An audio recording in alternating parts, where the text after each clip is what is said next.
दोस्तों, माजा या फ्रूटी जैसी कंपनीज दावा करती हैं कि वो मैंगो जूस में कोई भी केमिकल नहीं मिलाती और उसे सच में रियल मैंगो से ही बनाया जाता है। अब लेकिन फिर भी अगर आपने गौर किया होगा तो उस पर ऐसा क्यों लिखा होता है कि उसमें आर्टिफिशियल फ्लेवर्स ऐड किए गए हैं। आज की इस वीडियो में आप ये भी जानोगे कि आखिर मैंगो जूस जैसे कि माजा और फ्रूटी को बनाया कैसे जाता है। बस आप वीडियो के एंड तक हमारे साथ बने रहिए। तो चलिए वीडियो को शुरू करते हैं।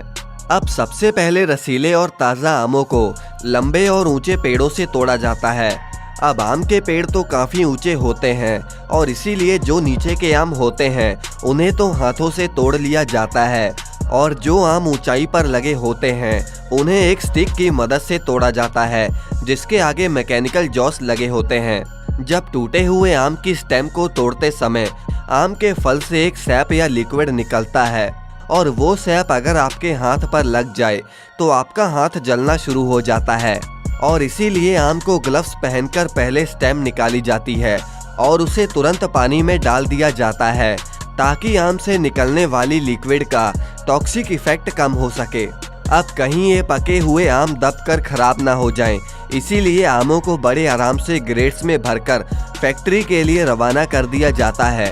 अब मैंगोस को अनलोड करने के बाद इन्हें तुरंत दो तरह की वॉशिंग प्रोसेस से गुजारा जाता है, जिसमें कि दूसरी वाली वॉशिंग में एक रोलर होता है जिससे कि आम अच्छी तरह वॉश हो जाए। अब आमों पर मौजूद पॉलीफिनॉल ऑक्सीडेज को रिमूव करने के लिए और आम का कलर और उसका फ्लेवर इम्प्रूव करने के लिए आमों को गर्म पानी में 3 से 5 मिनट के लिए रखा जाता है और इस प्रोसेस को प्री हीटिंग और सॉफ्टनिंग प्रोसेस कहा जाता है। अब इसके बाद इन मीठे और पके हुए आमों को कन्वेयर बेल्ट पर उतारा जाता है और वहीं से 40 से 50 वर्कर्स इन सभी आमों का विजुअल इंस्पेक्शन करते हैं। वो इन आमों के डैमेजेस को चेक करते रहते हैं और अगर कोई भी आम अच्छी क्वालिटी का नहीं है और या फिर डैमेज हो गया है तो उस आम को कन्वेयर बेल्ट से बाहर कर दिया जाता है और जो बचे हुए आम हैं वर्कर्स उनके टिप्स या ऊपरी भाग को काट देते हैं। अब इसके बाद इन आमों को एक डेस्टोनिंग मशीन में भेज दिया जाता है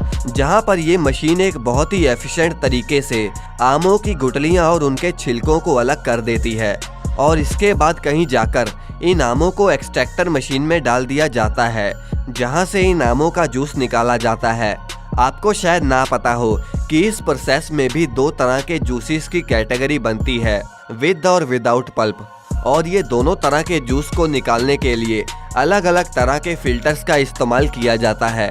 अब इस जूस में ऑक्सीजन पार्टिकल्स भी मौजूद होते हैं और कहीं उसके अंदर की ड्राइड ऑक्सीजन जूस को खराब न कर दे और इसीलिए जूस को डीग्रासिंग मशीन में 90 से 95 डिग्री टेम्परेचर पर 10 से 14 मिनट के लिए रखा जाता है। अब आपने शायद गौर ना किया होगा लेकिन अभी भी मैंगो जूस में कई छोटे बड़े पार्टिकल्स मौजूद हैं और उनकी डेंसिटी सेम नहीं है। अब इसीलिए लिक्विड को और भी ज़्यादा बारीक करने के लिए इसे एक होमोजेनाइजर मशीन में डालकर 20 से 25 मेगापास्कल के प्रेशर में 2 से 3 बार होमोजेनाइज किया जाएगा और अब जाकर हमारा मैंगो जूस एकदम सही डेंसिटी का हो चुका है। इसके बाद जूस के अंदर के बैक्टीरिया को मारने के लिए उसे एक स्टरलाइजेशन मशीन में हीट किया जाता है और तुरंत मैंगो जूस को ठंडा भी कर लिया जाता है